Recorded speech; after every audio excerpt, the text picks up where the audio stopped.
Hi everyone, welcome to the lesson Android Activities Part 3 Lifecycle Practical. We'll be using these tools and these references during this lecture. The prerequisite is you have to make sure you look at Activities Part 2 Lifecycle, which is the previous lesson, and you can find the link about this in the description. We'll be doing the practical of the theory discussed in the previous lesson. So in the previous lesson, we discussed theories such as Android activity lifecycle and lifecycle concepts, callback methods such as onCreate, onStart, and activity state, ejection from memory, and saving and restoring transient state, etc. Right? Using onSave state, onSave instance state method, etc. Right? So let's do the practical related to that discussion now. Right? So and as usual it's going to be practical demonstration. So let's look into the practical, right? So for that, let's what we will do is we will take one of the previous projects, which is this one, which we have done in this lecture series. So you will remember in one of the previous lessons in one of the previous lessons we discussed, right, this app, right? So which means we can enter a message, let's say hello, and when we send it goes to the next screen. So in this project we had two activities, if you remember. So the two activities is the main activity and the display message activity. So main activity is this one, yeah, and then when we go, send we go to the display message activity. So we got two activities, right, and of course two layouts, right, for that. Now, in the previous lesson, we discussed about activity life cycle. So in the previous lesson, we said when you run an Android activity, it goes it goes through various phases of its life cycle. And then we said there are callback methods such as onCreate, onStart, onResume. So what I have done now is in both of these activities, I have put those callback methods. So for example, now this is what we had, right? And then I have put on each activity on start method. What is this on start method? So that is the on start. Then the on create we had already, right? I have put on start. Then I have put the other stuff on resume. As you can see, then I have put on pause, on stop, and on destroy, right? So if you look here, on destroy. And also I have put the methods, I have written the methods on save instance state and on restore instance state, right? Now, so those we discussed in the previous lesson. If you remember, see the lifecycle callback methods, right? On create, on resume, likewise, on pause, likewise, and we said, for example, on pause you can release the camera like resources, then on stop, likewise, right? And then on destroy, and then the activities can be ejected from the memory, right? Meaning if the system needs more resources, your activity might be forcefully killed. The system might kill your activity, but then when you click on the app again, it will restore the activity. That's what we discussed previously. So if I then we said in that case you can save and restore the transient UI state, right? So if you read this a bit, a user expects an activity's UI state to remain same throughout a configuration change, such as rotation or switching into multi-window. Now this is very important. So in the previous lesson, what we discussed, let's further elaborate. See now, why do we have to save and restore the transient UI state? Now, before I discuss this, I will show you the practical. So to do that, we discussed two methods in the previous lesson, which is on save instance state method and on restore instance state method. So using these two methods, on save instance state and on restore, using these two methods,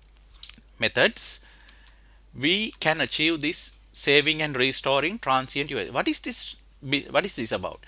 See, let's read this. A user expects activities UI to remain the same throughout a configuration change, such as rotation or switching into multi-window mode. Rotation, what does that mean? The rotation means, now let us say you have your app, right? Now you can rotate your phone, right? So you over here the emulator you can rotate, but for this to work you have to make sure that I'm dragging this. You have to make sure that this rotation is enabled, right? Otherwise, if by default if you try to rotate, right, even you rotate the phone using this, the application will not get adjusted, right? So see, like I'm rotating, but the application doesn't get adjusted. That's usual. So in a usual phone that happens like that, right? So what you have to do is you have to enable the rotation, right, so that it works. So you click on this, right, drag it back. So now when you rotate, what happens is when the phone rotates, the app also rotates, right? So but now this is an example for a rotation, right? Now but what happens is in a rotation the user would expect, right, whatever the UI state, let's say some data, right, to be available even after the rotation. So that's what we are talking here, right? Now for example, what I mean by that is this, something like this. Now let's say okay,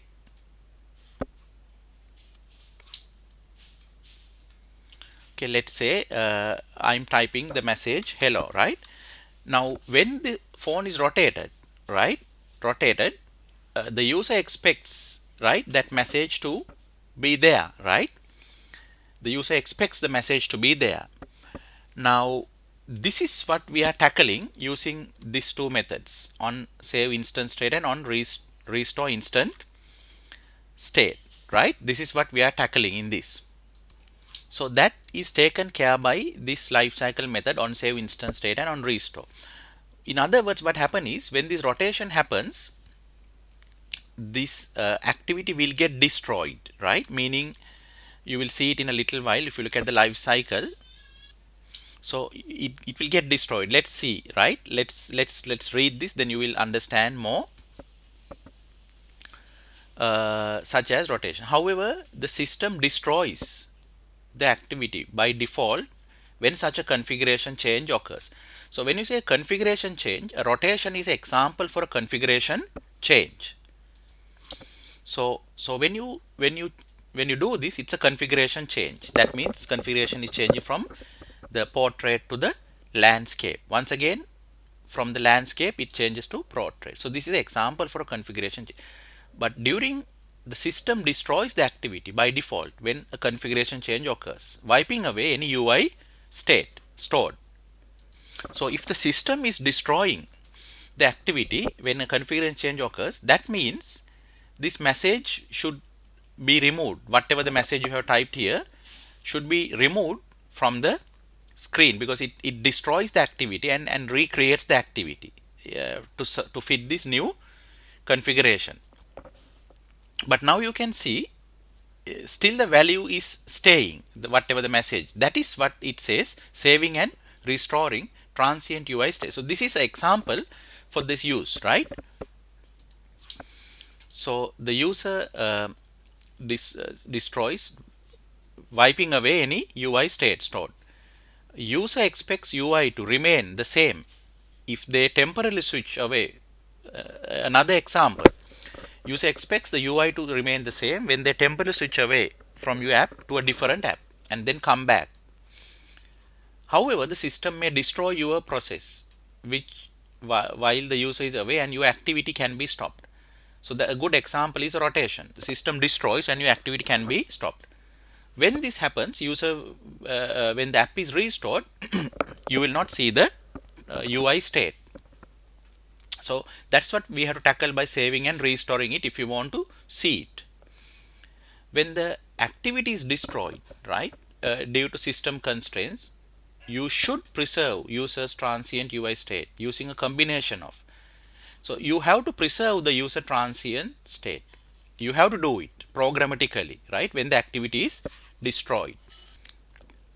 So when the activity is destroyed, in such a case, you as the programmer have to preserve the transient state using combination of view model and on save instance state. So for example, on save instance state is the method I have written here. On save instance state, that's the method I have written, as you can see. And there are using the view model as well, right? And or using the local storage. You can learn more about this in another lesson which we will also come back, but for now we will also look it in a very simple manner. This section outlines what instance state is. So this we are going to discuss now what is a instance state. When you say instance state, what is it, right? And how to implement on save instance method, right? So uh, on save instance, see, on save instance, these methods, right? How to implement, right? uh, which is a callback, right, on activity itself, right? If your UI data is simple and lightweight, so if you have simple and lightweight data, like in this case, simple, like hello message, simple lightweight data, primitive data like strings, you can use on save instance state, which is this method, on save instance state,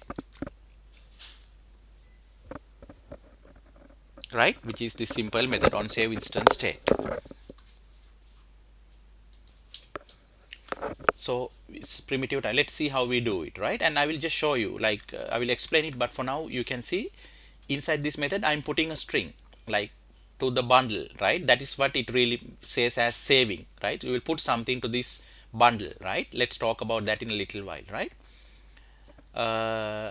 Learn to persist the UI state across both configuration changes. So that will then persist the state across the configuration changes, right?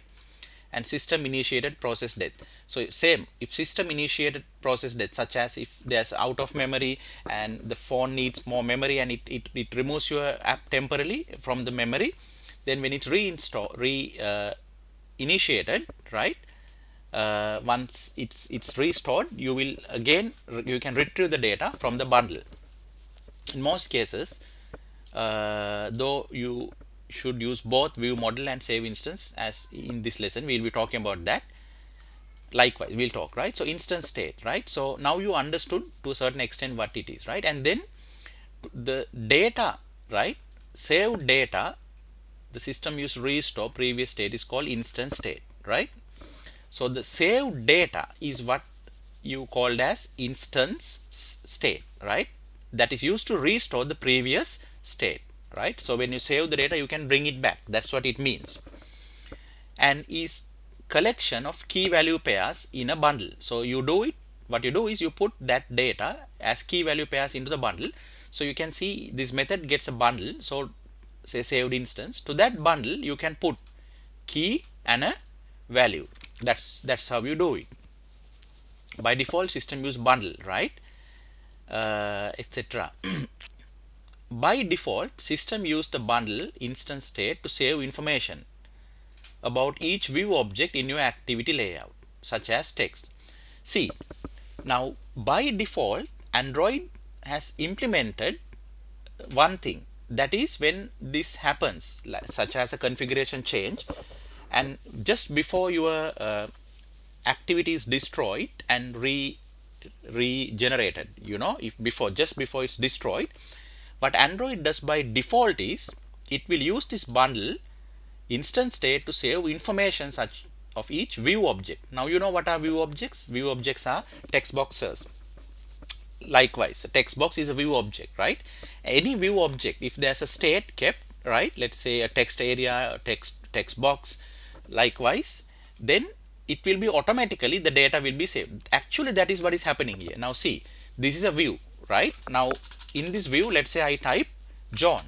When I type, there's data in the view. What is this view? This is the edit text component, right? So now when I rotate and do a configuration change, right, the John stays. Why? Because by default the system is writing that data and restoring that data. That's what it says. By default system use the bundle to say instance state to save information of the view objects in your activity layout, such as text values, right? That's what happened. Because if you look at my code, I am not saving that data of the text box. I am just saving a test message. I'm not saving the data in the text box. that gets saved automatically. For that, what I have to do is I have to just call super dot on saved save instance, because that's what the default method does. So if I'm overriding this to put my extra data, I always have to make sure that I call the super class on on save instance state method. When I call it only, that things which are happening by default will happen, such as saving the text data, etc. By default it saves it to the bundle, and it by default it restores as well, right? So if your activity instance is destroyed and recreated, the state of the layout is restored to the previous state with no code. See, with no code required by you. So what I mean is, even if I delete this method, right? This method, if I delete it, right? Let's say if I delete it, right? Now I deleted that. Let's say I delete both on save and on restore, right? Even if I delete the two, now I deleted the two, and if I run this again, right? Still that will happen automatically, right? Now I'm running this again, right? Let's put it back. I'm running it again, right? And even after deleting these two methods, if I say and, right, and if I rotate, does a configuration change, right? Still it loads. Why? Because saving this UI state of text boxes are happening automatically. So then the question is, why did I override? You override if you want to add extra data, like I'm putting a test message, but always make sure you call super dot on save state instance so that the default behavior will happen. So I can show it to you now. So if I comment this line, right, if you don't call it, now I have commented it, this default behavior will not happen, right? So no, never comment this. Now see what will happen if you don't write that. If without writing that, if you run this and if you type, let's say an or whatever the message, and if you rotate, so in a configuration change, now you are aware, system kills the activity and restores, but as you can see now that data is missing. So if I type hello, right, or hello, and if I rotate this, right, when it comes, see it will go missing, right? So if I rotate this, right, see it has gone missing. So but you have to make sure you call the super class on save instance so that it will be preserved, right? So now when you put it back, I uncommented it, and now if you run it back, right, you will see, right, you will see that if I put data and rotate, see in the new configuration it retains the data. So something very important for you to keep in mind. So the default behavior you have to preserve by calling that and using the bundle, right? It's how you do it, right? Awesome. So you can now say, as you are aware, now you can save the simple lightweight using on save instance. That's what I'm doing. Simple lightweight meaning things like you can put strings and stuff like that, right? Simple. Default implementation method saves transient information about the state of view hierarchy. View hierarchy means text boxes, any view component, right? Text boxes, right? Or scroll positions. Let us say if you got a list view, and if you have scrolled, to a certain extent in a large list, the scroll position, those will be preserved by default. But now for them to be happening by default, you have to make sure you always, if you override, you have to always call on saved instance state. And if you don't override, it happens automatically as well. The question is, why do you override? That is if you want to put extra information. Let us say it's a game. If it's an Android app game, say user is playing a game and user has a score. Let's say his level, he has scored 100 points. Then if you don't put it and if you don't restore, when the activity is destroyed, you will lose the score, the current score. So that's where you will override and put extra things. Otherwise, in a simple app like this, you really don't need to override this, because in a simple app like this, the default edit text and scroll views list box, the positions data will be saved by default, so you don't have to override, right? Now you know why you have to override, that is to put extra data, right? Awesome. So this is how you write the method, and I have just copied this from here and put it here likewise. Then you can read it back in on create. Now why do you read it back in on create? Let us say you save some data in this method, but why do you read it back in on create? Because as you see, if you look at the life cycle, see, if system kills, look at this, if the system kills the process, what happens is it will whenever you access the app again, the system will call on create. So usually in on create, what you are doing is you are checking whether the bundle is empty or not. If the bundle is not empty, that means there is some data, so that you know something has happened and the system has killed or configuration change. So then what you do is on create, you have to make sure you read that data what you saved in the on save. So in on save, you will be put into the bundle like this. Then back again in on create, again inside on create, what you do is, if you save something in on save, what you do is in on create, you will be checking, because for on create you get the same bundle again, it's been passed from again to on create. So you put a if condition and check whether it's not null. If it's not null, the data is there. So once again from the bundle you can get it. So if you put string, you will say put string, and you can get it back as get string. So in my case, if I put a string called message, a key and the test message, then in my on create, what I have done is I'm just reading it back. In my on create, I'm checking the bundle whether it's not equal to null. If it's not equal to null, that means there's some data in the bundle. So from the bundle I can say get string. So I put it as put string, then I get it as get string, then I give the key. Why do I give the key as message? That is because when I save it, I put it as the message and the value. Hope it's clear to you now, and then you can do it. So this is a simple exercise. Now when you learn this concept, you can use it in complex apps, right? Awesome, right? Okay, and then on restore, it's called automatically whenever system kills activity, such as in this diagram. So whenever a system kills the activity, let's go to the top. Whenever the system kills an activity, right, just before it kills, the system will make sure that it calls the method on save, and then when it restores, system will make sure it calls on restore as well, right?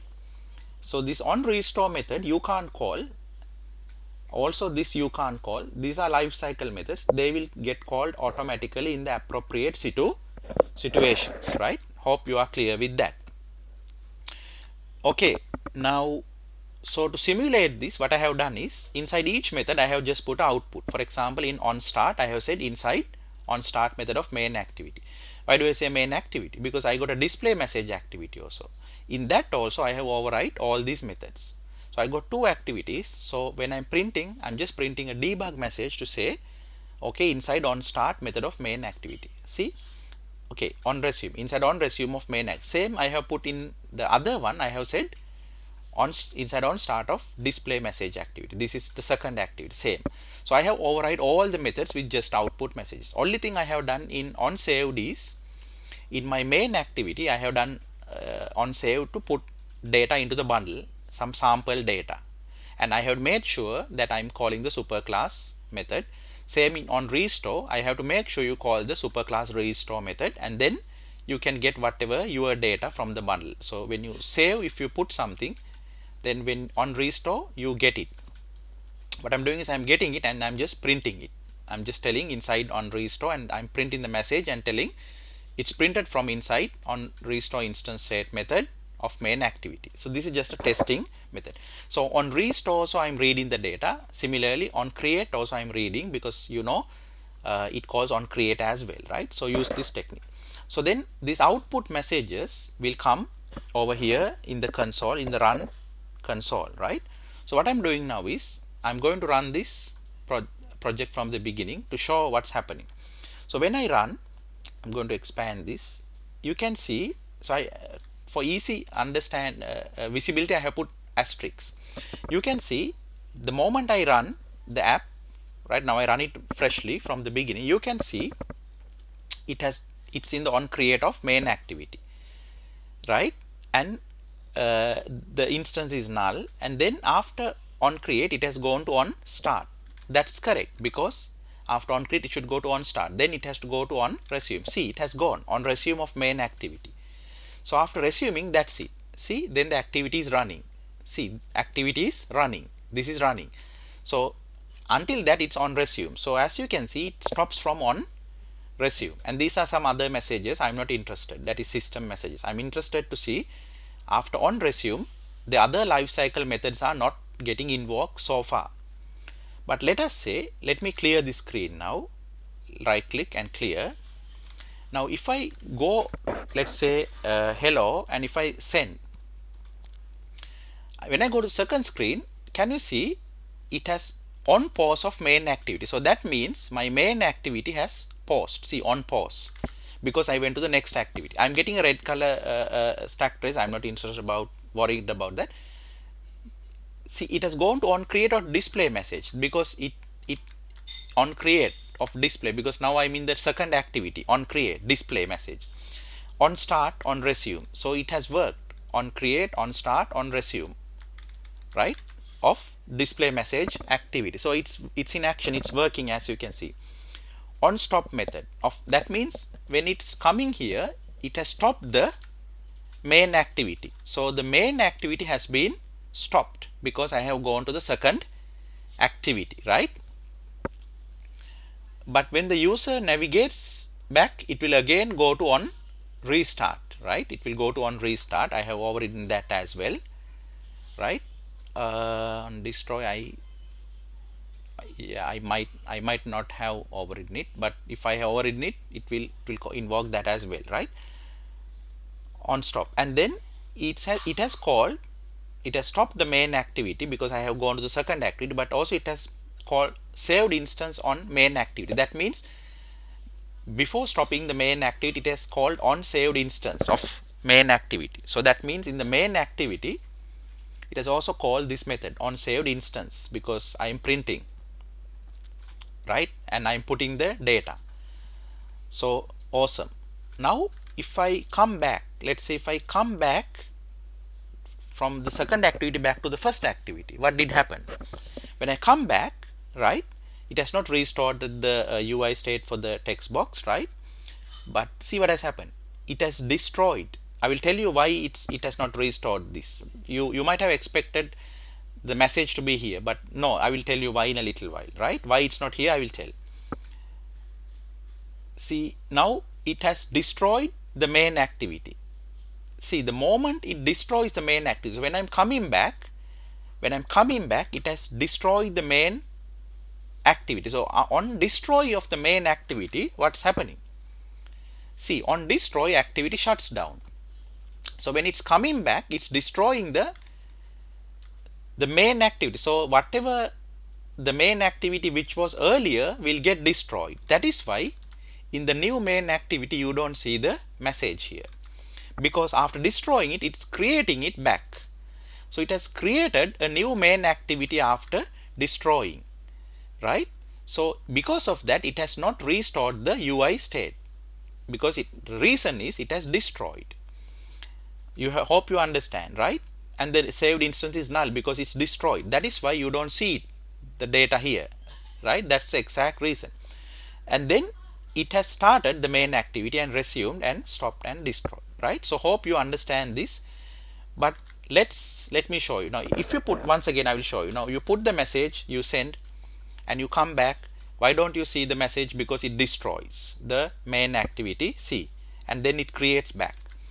But it does not destroy, and the thing is, in that case, it will not call that, because it destroyed it. It will not call the data, right? But if I do a configuration change, let us say hello, and if I do a configuration change, if I make it landscape, what happened? See, the data is there. Why? Because when I made it landscape, it put the main activity on pause, the same main activity. Then it stopped the main activity, right? So on pause and on stop, and it call on saved instance, so whatever the sample data will be written, and it has called on destroy of main activity, right? It has called on destroy, that is called on create. What has happened is your data is there because in a configuration change the system will make sure that it invokes on saved instance and keep that bundle. So back on start it calls on restore. In a configuration change it calls on restore. Because of that it can read the data, so it reads the message and prints the test message also, so it preserves the data, right? So I think you got a clear understanding of these lifecycle methods, and in future in certain advanced apps, in advanced exercises, we will make sure we will be using this lifecycle callback methods, and hope you understood something detail in this lesson, right? So overall you got a clear understanding about this concept of lifecycle methods. We did a practical demonstration, right? And conclusion, the practical of the theory of the previous lesson is what we did here. You can find the link to download the practicals at the bottom, and we use Android developer docs. And what's next? Look at the next part to complete this topic, because we'll be discussing more about activities and fragments, etc., which is very important before you start developing. So remember, this lesson about activities is very important for you to understand before you develop advanced Android apps, right? So that is why we are doing this first in this lecture. So for example, we have so far we have discussed only text boxes and buttons. We have not discussed menus, we have not discussed alerts, we have not discussed radio buttons, we have not discussed list boxes. Why? Alerts, radio buttons, list boxes, they are components. But before we discuss about these components, list boxes and text boxes, radio buttons, we have to make sure we know about activity life cycle. Then also we have to know we have to know about fragments. Once we know about the activities, activity life cycle, fragments, and etc., then we can go and develop advanced apps with radio buttons, check boxes, and etc. So that is the plan, and we are very excited to see you in our future lessons in this series. So make sure to have a look at the next lesson, and we are very excited to catch you in our next lesson and see you in our next lesson.